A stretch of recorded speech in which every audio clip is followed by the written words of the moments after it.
একটি দলের দেখানো ফ্যামিলি কার্ড ভুয়া ও জনগণের সাথে প্রতারণার শামিল বলে দাবি 10 দলীয় জোট মনোনীত প্রার্থীদের। শনিবার ক্রমেই জমে ওঠা নির্বাচনী প্রচারণায় তৃতীয় দিনে ফ্যামিলি কার্ড ইস্যুতে মাঠে সরব এই ঐক্য জোটের শরিক এনসিপি প্রার্থী নাহিদ ইসলাম এবং নাসির উদ্দিন পাটোয়ারি। দুর্নীতিমুক্ত বাংলাদেশ গড়ার প্রতিশ্রুতি দিচ্ছেন হাসনাত আব্দুল্লাহ সহ অন্যান্য প্রার্থীরা। বাকিটা জানবো রিশাদ হাসানের রিপোর্টে। শনিবার নির্বাচনী প্রচারণার তৃতীয় দিন।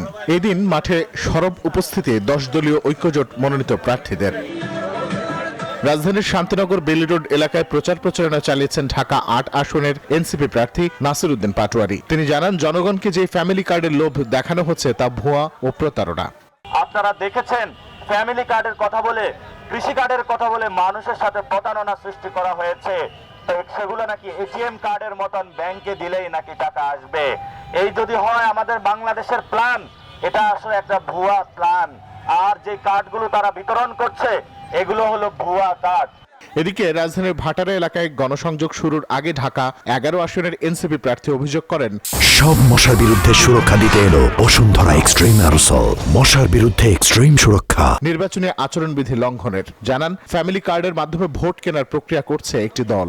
বিভিন্ন জায়গায় এই যে ফ্যামিলি কার্ড, কৃষক কার্ড ইত্যাদির নামে আসলে এক ধরনের ভোট কেনার এক ধরনের আসলে এটা প্রক্রিয়া, এক ধরনের কৌশল তারা আসলে অবলম্বন করতেছে। এটা আসলে কিন্তু মানুষ আসলে এটাতে আসলে রেসপন্স করতেছে না। আমরা মানুষের সাথে কথা বলতেছি, মানুষ আসলে এগুলো বিশ্বাসও করতেছে না। ত্রয়োদশ জাতীয় সংসদ নির্বাচনকে কেন্দ্র করে এই দিন পটুয়াখালী 2 আসনের 10 দলীয় ঐক্যজোটের প্রার্থী ডক্টর শফিকুল ইসলাম মাসুদের নির্বাচনী প্রচারণায় অংশ নেন এনসিপির দক্ষিণাঞ্চলের মুখ্য সমন্বয়ক হাসনাত আব্দুল্লাহ। আমাদের প্রত্যেকটা কাজের এখনো পর্যন্ত এই দুর্নীতিটা হচ্ছে প্রধান সমস্যা হিসেবে আবির্ভূত হয়েছে। এই বিষয়গুলো নিয়ে আর এই আমাদের যে ইশতেহার বা এই বিষয়গুলো নিয়ে আমাদের সামগ্রিক পলিসি, আমাদের টিম ইশতেহারগুলো নিয়ে কথা বলবেন, আলোচনা করবেন। নির্বাচনী প্রচারণার পাশাপাশি গণভোটে হ্যাঁ ভোট দেওয়ার পক্ষেও প্রচারণা চালাচ্ছেন এনসিপি প্রার্থীরা। রিশাদ হাসান, নিউজ 24, ঢাকা।